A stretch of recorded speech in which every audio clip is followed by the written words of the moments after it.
ನೀಡೋದಾದ್ರೆ ಈಗ ಪೊಲೀಸರು ಕೂಡ ಒಂದಷ್ಟು ಸಾಕ್ಷ್ಯಗಳನ್ನ ಕಲೆ ಹಾಕುವಂತ ನಿಟ್ಟಿನಲ್ಲಿ ಈಗ ನಿರತರಾಗಿದ್ದಾರೆ. ಸ್ಥಳ ಮಹಜರು ಸಾಕ್ಷ್ಯ ಕಲೆಕ್ಟ್ ಮಾಡೋದು. ಆದ್ರೆ ದರ್ಶನ್ ಅಂಡ್ ಗ್ಯಾಂಗ್ ತಗ್ಲಾಕೊಂಡಿದ್ದೆ ಬಹಳ ರೋಚಕ ವಿಚಾರ. ಕೃತ್ಯ ನಡೆದಂತ ದಿನ ದರ್ಶನ್ಗೆ ರಾತ್ರಿಡೀ ಈ ಹೆಣ ಬಿಡಿಸೋಡಕ್ಕೆ ಹೊರಟಂತವರು ವಾಟ್ಸಪ್ ಕಾಲ್ಗಳನ್ನ ಮಾಡಿದ್ದಾರೆ. ಯಾರು ಈ ಬಾಡಿಯನ್ನ ಡಿಸ್ಪೋಸ್ ಮಾಡಕ್ ಹೋಗಿದಾರಲ್ಲ ಅವರು, ಆ ಹುಡುಗರು. ಮೃತದೇಹದ ವಿಲೇವಾರಿಗೆ 30 ಲಕ್ಷ ಪಡೆದಿದ್ದಂತ ಗ್ಯಾಂಗ್ ಈ ಒಂದು ಮೃತದೇಹವನ್ನ ಬಿಸಾಡಿ ಬರೋದಕ್ಕೆ. ಶವ ವಿಲೇವಾರಿ ಬಳಿಕ ಡೀಲ್ ಪಡೆದವರಿಗೆ ಟೆನ್ಷನ್ ಶುರುವಾಗಿದೆ. ಶವ ಪತ್ತೆ ಆಗ್ತಿದ್ದಂತೆ ಸರೆಂಡರ್ ಆಗೋದಕ್ಕೆ ಸೂಚನೆ ಬಂತು. ಇನ್ನು ಸರೆಂಡರ್ ಆಗ್ಬಿಡಿ ನೀವು ಅಂತ 4 ಸರೆಂಡರ್ ಆಗೋದಕ್ಕೆ ಸೂಚನೆ ನೀಡಲಾಗಿತ್ತು. ಹೋಗಿ ಸರೆಂಡರ್ ಆಗಿ ಪೊಲೀಸ್ ಹತ್ರ ನೀವೇ ಹೋಗಿ ಸರೆಂಡರ್ ಆಗಿ. ಆ ಬಳಿಕ ಒಬ್ಬರಾಗಿ ಶರಣಾಗ್ತಾರೆ, ಎಲ್ಲ ಹೋಗ್ತಾರೆ ಪೊಲೀಸ್ ಹತ್ರ ಈ ಕೊಲೆ ಸಂಬಂಧಪಟ್ಟ ಹಾಗೆ. ಅನುಮಾನ ಪೊಲೀಸರಿಂದ ತಮ್ಮದೇ ಸ್ಟೈಲಿಂದ ಪೊಲೀಸರಿಗೂ ಕೂಡ ಅನುಮಾನ ಬರುತ್ತೆ. ಆರಂಭದಲ್ಲಿ ಇವ್ರು ಕೊಟ್ಟಂತ ಕಾರಣ ಯಾವುದೋ ಹಣಕಾಸಿನ ವ್ಯವಹಾರ, ಆ ವಿಚಾರದಲ್ಲಿ ಕಿರಿಕಾಯ್ತು, ಮಾತಿಗೆ ಮಾತು ಬೆಳೆದು ನಂತರ ಗಲಾಟೆ ಆಗಿ ಕೊಲೆ ಆಯಿತು ಆತನದ್ದು ಅಂತ. ಸೊ ಆಗ ಪೊಲೀಸರಿಗೆ ಆರಂಭದಲ್ಲಿ ಓಕೆ ಇದು ಇರ್ಬೋದೇನೋ ಅಂತ ಫಸ್ಟ್ ಹೇಳಿದಾಗ, ಆದರೆ ನಂತರ ಪ್ರತ್ಯೇಕವಾಗಿ ಅವ್ರನ್ನ ವೀರೇಶ್ ಪ್ರೀ ಸ್ಕೂಲ್ ಬಿಸ್ನೆಸ್ ಮಾಡಿ 10 ಲಕ್ಷಕ್ಕೂ ಹೆಚ್ಚು ಗಳಿಸ್ತಿದ್ದಾರೆ. ನೀವು ಕೂಡ ಅವರಿಂದ ಕಲಿಬೇಕಾ? ಅವ್ರ ಜೊತೆ ವಿಡಿಯೋ ಕಾಲ್ನಲ್ಲಿ ಮಾತಾಡಬೇಕಾ? ಈಗಲೇ ಫ್ರೀಡಮ್ ಆ್ಯಪ್ ಡೌನ್ಲೋಡ್ ಮಾಡಿ. ಮಾತನಾಡಿಸಿದಾಗೆ ಹುಡುಗರನ್ನ ಇವರು ಒಂದೊಂದು ರೀತಿ ಸ್ಟೇಟ್ಮೆಂಟ್ಗಳನ್ನು ಕೊಡೋಕೆ ಶುರು ಮಾಡ್ತಾರೆ, 3-4 ಜನ ಒಟ್ಟು. ಸೊ ಹಾಗಾಗಿ ಆಗ ಪೊಲೀಸರಿಗೆ ಡೌಟ್ ಬರೋಕ್ಕೆ ಶುರು ಆಗುತ್ತೆ. ಇಲ್ಲ ಇದು ಇವ್ರು ಕೊಡ್ತಿರುವಂಥ ಕಾರಣ ಹಣಕಾಸಿನ ವ್ಯವಹಾರ ಏನಿದೆ ಅದ್ಯಾಕೋ ಫೇಕ್ ಮಾಡ್ತಿದ್ದಾರೆ ಇವರು ಅಂತ ಅನಿಸ್ತಾ ಇದೆ ಅಂತ. ನಂತರ ಪೊಲೀಸರು ಪ್ರತ್ಯೇಕವಾಗಿ ಇವರ ವಿಚಾರಣೆ ಮಾಡಿದಾಗ ಇವರ ಸ್ಟೇಟ್ಮೆಂಟ್ಗಳಲ್ಲಿರುವಂಥ ಡಿಫರೆನ್ಸ್, ಸೊ ಅದನ್ನು ನೋಡಿ ಪೊಲೀಸರಿಗೆ ಅನುಮಾನ ಇನ್ನೂ ಬಲ ಆಗುತ್ತೆ. ನಂತರ ಅವ್ರದೇ ಸ್ಟೈಲಲ್ಲಿ ಸ್ವಲ್ಪ ವರ್ಕ್ ಮಾಡಿದಾಗ ಏನಾಗಿದೆ ಅನ್ನೋ ವಿಚಾರ ಹೊರಗಡೆ ಬರುತ್ತೆ. ಆಗ ನಟ ದರ್ಶನ್ ವಿಚಾರ ಬಂದಿದೆ ಅನ್ನೋದೀಗ ಗೊತ್ತಾಗ್ತಿರುವಂಥ ಮಾಹಿತಿ. ಸೊ ಪ್ರತ್ಯೇಕ ವಿಚಾರಣೆ ವೇಳೆ ಒಬ್ಬೊಬ್ಬರಿಂದ ವಿಭಿನ್ನವಾದಂಥ ಹೇಳಿಕೆ. ಪೊಲೀಸರಿಗೆ ಏನು ಹೇಳ್ಕೊಡ್ಬೇಕಾಗಿಲ್ಲ, ಅವ್ರನ್ನ ಯಾವ ರೀತಿ ವಿಚಾರಣೆ ಮಾಡಬೇಕು, ಹೇಗೆ ಹೊರಗಡೆ ಸತ್ಯ ತೆಗಿಬೇಕು ಅಂತ. ನಿಜಕ್ಕೂ ಅಲ್ಲಿರುವಂಥ ಸ್ಟೇಷನ್ನ ಪೊಲೀಸರಿಗೆ ಒಂದು ಹ್ಯಾಟ್ಸ್ ಆಫ್ ಹೇಳಬೇಕು. ಅವರು ವಿಚಾರಣೆ ಮಾಡಿದಂಥ ರೀತಿ, ಅವರಿಂದ ಸತ್ಯವನ್ನು ಹೊರಗಡೆ ತೆಗೆದಂಥ ರೀತಿ. ಸೊ ಅದಾದ ನಂತರ ಒಂದೊಂದೇ ವಿಚಾರ ಎಪಿಸೋಡ್ಗಳು ಓಪನ್ ಆಗುತ್ತೆ. ನಂತರ ಇವರ ಕಾಲ್ ಡೀಟೇಲ್ಸ್ಗಳನ್ನು ನೋಡಿದಾಗ ನಿರಂತರವಾಗಿ ಕಾಲ್ಗಳು ಬಂದಿರೋದು ಗೊತ್ತಾಗುತ್ತೆ. ನಮ್ಮ ಪ್ರತಿನಿಧಿ ಪ್ರಜ್ವಲ್ ಈ ಬಗ್ಗೆ ಹೆಚ್ಚಿನ ಮಾಹಿತಿಯನ್ನು ನೀಡ್ತಾರೆ ನೇರ ಸಂಪರ್ಕದಲ್ಲಿ. ಪ್ರಜ್ವಲ್, ದರ್ಶನ್ ಅಂಡ್ ಗ್ಯಾಂಗ್ ತಗ್ಲಾಕೊಂಡಂತ ರೀತಿ ಬಹಳ ರೋಚಕವಾಗಿದೆ. ಯಾಕಂದ್ರೆ ಆ ಹೆಣವನ್ನ ವಿಲೇವಾರಿ ಮಾಡಿದ ನಂತರ ಅವರೇ ಹೋಗಿ ಸರೆಂಡರ್ ಆಗೋದು, ಅಲ್ಲಿ ಒಂದಷ್ಟು ವಿಚಾರಣೆ ನಡೆಸಿದಾಗ ಬೇರೆ ಬೇರೆ ಸ್ಟೇಟ್ಮೆಂಟ್ಗಳು ಬರುವಂತಹ ವಿಚಾರ. ಹೇಗಿತ್ತು ಆ ಪ್ರಾಸೆಸ್ ಅಂತ? ಹೇಗೆ ಅಲ್ಲಿನ ಪೊಲೀಸರು ಈ ಸತ್ಯವನ್ನ ಫೈಂಡ್ ಔಟ್ ಮಾಡ್ತಾ ಹೋಗ್ತಾರೆ ಅಥವಾ ವಿಚಾರವನ್ನ ಹೊರತೆಗೀತಾ ಬರ್ತಾರೆ ಅಂತ?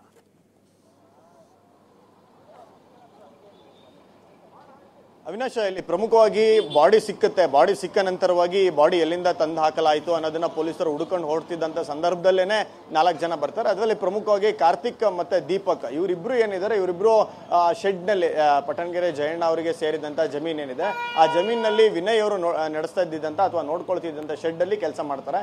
ಅಲ್ಲಿ ಇವ್ರ ಜೊತೆಗೆ 4 ಜನ ಏನಿರ್ತಾರೆ, ಇವರು ಹಲ್ಲೆ ಮಾಡಿರೋದಿಲ್ಲ. ಬೇಸಿಕಲಿ ಇವ್ರು ಹಲ್ಲೆ ಮಾಡಿದ್ರ ಬಗ್ಗೆ ಯಾವುದೇ ರೀತಿಯಾದ ಮಾಹಿತಿ ಇಲ್ಲ.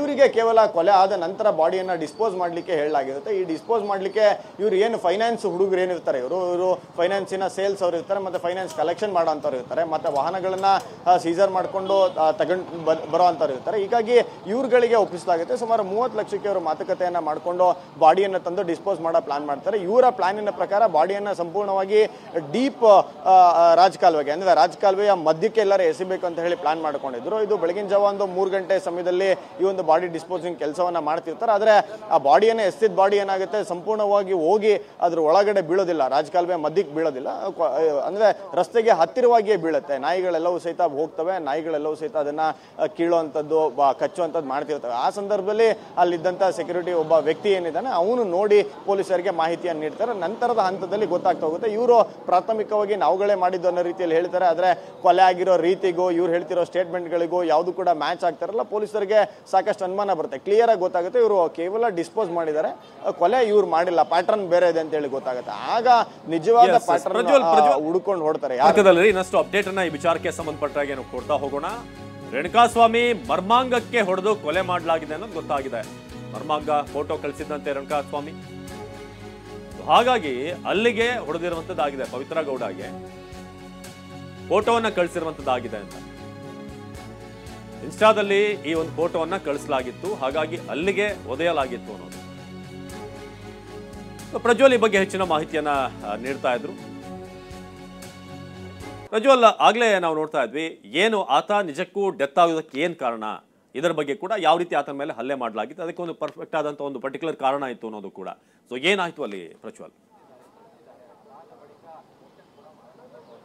ಅವಿನಾಶ್, ಎರಡು ಪರ್ಟಿಕ್ಯುಲರ್ ರೀಸನ್ ಆತನ ಡೆತ್ಗೆ. ಒಂದು, ಆತನಿಗೆ ತಲೆಗೆ ಬಿದ್ದಿರುವಂಥ ಒಂದು ಪಟ್ಟಿ ಮಾದರಿಯ ವಸ್ತುವಿನಿಂದ ಆತನ ತಲೆಗೆ ಹೊಡೆದಿರುವಂಥ ಏಟು, ಅದರಲ್ಲಿ ಆತನ ತಲೆ ಬ್ಲಡ್ ಕ್ಲಾಟ್ ಆಗಿರುವಂಥದ್ದು ಒಂದು. ಇನ್ನೊಂದು, ಆತನ ಪ್ರೈವೇಟ್ ಪಾರ್ಟ್ಗೆ ಇವರು ಹೊಡೆದಿರುವಂಥದ್ದು. ಇದು ಎರಡು ಮೇಜರ್ ಕಾಸು. ಇನ್ನೊಂದು 15ರಿಂದ 20 ಕಡೆ ಆತನ ಬಾಡಿಯಲ್ಲಿ ಡ್ಯಾಮೇಜ್ ಆಗಿದೆ. ಆದರೆ ಮೇನ್ ಸಾವು ಆಗಲಿಕ್ಕೆ ಕಾರಣ ಇವೆರಡು ಏಟು ಅಂತೇಳಿ ಗೊತ್ತಾಗ್ತದೆ ಸದ್ಯಕ್ಕೆ ಈಗ ವೈದ್ಯರು ಪೊಲೀಸ್ ಅಧಿಕಾರಿಗಳಿಗೆ ಹೇಳಿರೋ ಮಾಹಿತಿಯ ಪ್ರಕಾರ.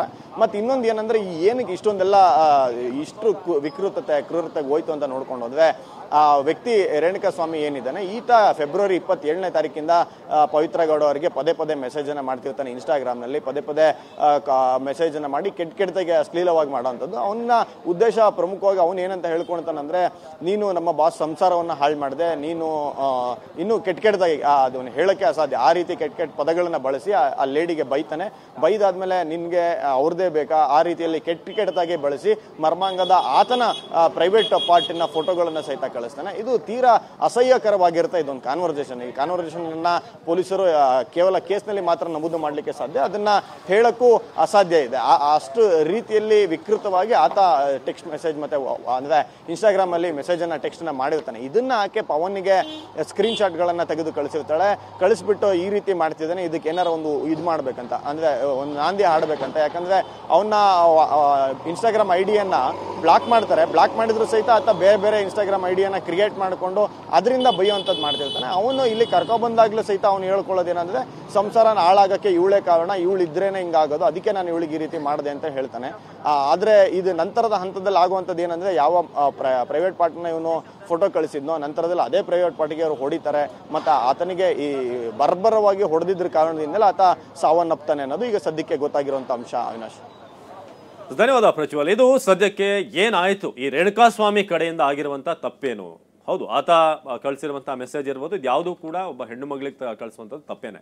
ಬಟ್ ಆದರೆ ನಂತರ ಆದಂಥ ಆತನನ್ನು ಟ್ರೀಟ್ ಮಾಡಿದಂಥ ರೀತಿ, ಇದು ಈಗ ಪ್ರಶ್ನೆಗೆ ಕಾರಣವಾಗಿರುವಂಥದ್ದು. ಸೊ ಇದು ಎಲ್ಲಿಂದ ಟ್ರಿಗರ್ ಆಯಿತು ಅನ್ನೋ ವಿಚಾರಕ್ಕೆ ಸಂಬಂಧಪಟ್ಟ ಹಾಗೆ ಆತ ಕಳಿಸಿದಂಥ ಫೋಟೋ ನಂತರ ಅದೇ ಭಾಗಕ್ಕೆ ಒದೆಯಲಾಗಿದೆ. ಆಗ ಸಿವಿಯರ್ ಆಗಿ ಇಂಜುರಿ ಆಗಿ ಆತ ಸಾವನ್ನಪ್ಪಿದೆ, ಜೊತೆಗೆ ತಲೆಗೂ ಕೂಡ ಏಟಾಗಿದೆ ಅನ್ನೋದು.